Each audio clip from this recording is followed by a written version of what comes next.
দক্ষিণ এশিয়ার সবচেয়ে দুর্নীতিগ্রস্ত দেশ বাংলাদেশ। তারা বলেছে অন্তত আফগানিস্তানের পিছনে বাংলাদেশ রয়েছে, নেপাল, ভুটান এদের চেয়েও বাংলাদেশ বেশি দুর্নীতিগ্রস্ত দেশ। আপনি কেন এটি বলছেন না? বিগত 15 বছর ধরে আপনার দেশ থেকে যে পরিমাণ অর্থ পাচার হয়েছে তা দিয়ে আপনার দেশে 2 বছরের বাজেট দেয়া যেত। তৃতীয় বক্তা আসছেন সার্জিস আলম, তার নির্ধারিত সময় 5 মিনিট 30 সেকেন্ড। ধন্যবাদ বিজ্ঞ বিচারক মন্ডলী। বিজ্ঞ বিচারক মন্ডলী, আজকে পক্ষ দলের তৃতীয় বক্তা যেখানে শেষ করেছে সেখান থেকে শুরু করতে চাই।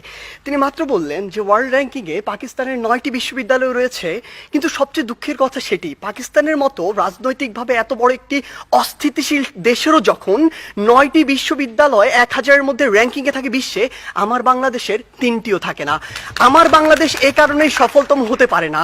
তিনি আজকে বললেন আমরা নাকি আমাদের যে স্বপ্ন সেটিকে বিশ্বাস করি না। আমরা একটি দেশ নিয়ে যখন কথা বলবো তখন শুধু স্বপ্নের উপরে ভর করে থাকতে পারি না, ওই আবেগ দিয়ে চালিত হতে পারি না। যদি আমার স্বপ্নকে বিশ্বাস করেই আমি দক্ষিণ এশিয়ার মধ্যে সফলতম হতে পারতাম তাহলে এত ছোট স্বপ্ন দেখতাম না, আমি পুরো পৃথিবীর মধ্যে সফলতম হওয়ার স্বপ্ন দেখতাম। কিন্তু স্বপ্ন এবং বাস্তবতার মধ্যে অনেক পার্থক্য রয়েছে।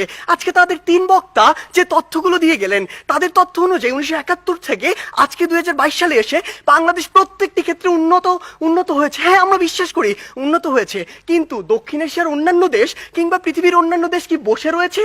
বিজ্ঞ বিচারক মন্ডলী একটু লক্ষ্য করুন, 2020 সালের তথ্য মতে বাংলাদেশের যে অর্থনীতি এটি হচ্ছে বিশ্বের 35তম বড় অর্থনীতির দেশ, যেটা 2035 সালে গিয়ে হবে বিশ্বের 25তম বড় অর্থনীতির দেশ। বাংলাদেশের উন্নতি হচ্ছে, হবে। আপনি যদি ভারতের দিকে তাকান, ভারত বর্তমানে বিশ্বের 7ম বড় অর্থনীতির দেশ, 2035 সালে গিয়ে ভারত হবে বিশ্বের 3য় বড় অর্থনীতির দেশ।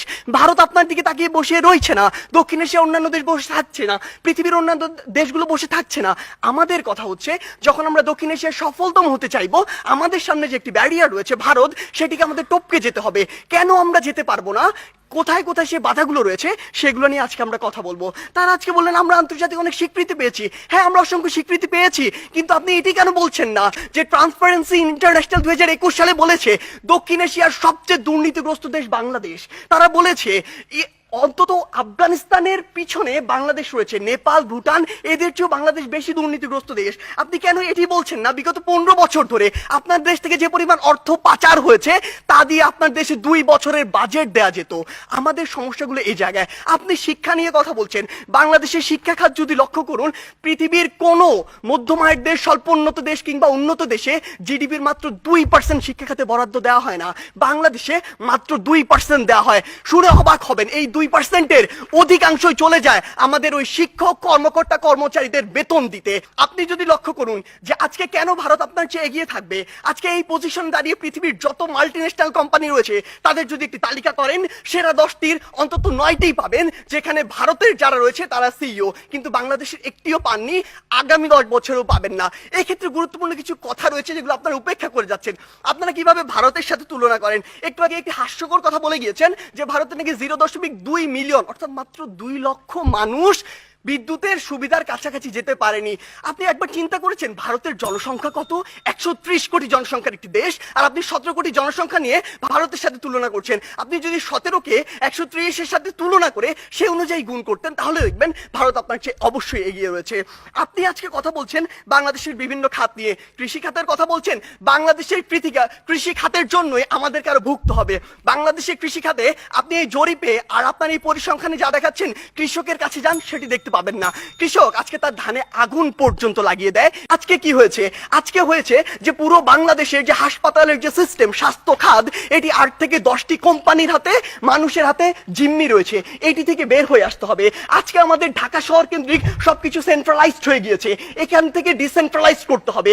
ঢাকা শহর পৃথিবীর বসবাসের অনুপযোগী শহরদের মধ্যে অন্যতম। এই অন্যতম হওয়ার যে কারণটি, এই অন্যতম কারণটি হচ্ছে এটি।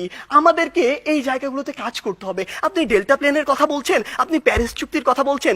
এই প্যারিস চুক্তি থেকে যেমনটি ট্রাম্প করেছিল, যখন ইচ্ছা তাদের স্বার্থ থাকবে না, বের হয়ে যাবে। আপনাকে আপনাদের নিজের স্বার্থ দেখতে হবে। আপনি দেখবেন ওই কার্টাগোনা প্রোটোকল চালু হয়েছিল ঠিকই, যুক্তরাষ্ট্র মনে করেছে যে পরিমাণ কার্বন নিঃসরণের লিমিট দেওয়া হয়েছে সেটা তার পক্ষে মানা সম্ভব না, সে বের হয়ে গিয়েছে। তারা সেইটুকুই লক্ষ্য করবে। তাই মাননীয় বিচারক মণ্ডলী, আমরা বিশ্বাস করি বাংলাদেশ অবশ্যই সফলতম একদিন রাষ্ট্র হবে, সেটি আমরা স্বপ্ন দেখি, কিন্তু 21 শতাব্দীর মধ্যে এটি সম্ভব নয় যখন আমাদের সামনে ভারত রয়েছে। সম্ভব হবে যদি আমরা যে সীমাবদ্ধ ক্ষেত্রগুলো দেখিয়েছি সেগুলোতে কাজ করতে পারি। আমরা প্রত্যাশা করি কোনো একদিন আমাদের প্রজন্ম বাংলাদেশকে সফলতম রাষ্ট্র হিসেবে দেখবে। ধন্যবাদ বিজ্ঞ বিচারক মন্ডলী। আজকের বিতর্ক প্রতিযোগিতায় আগত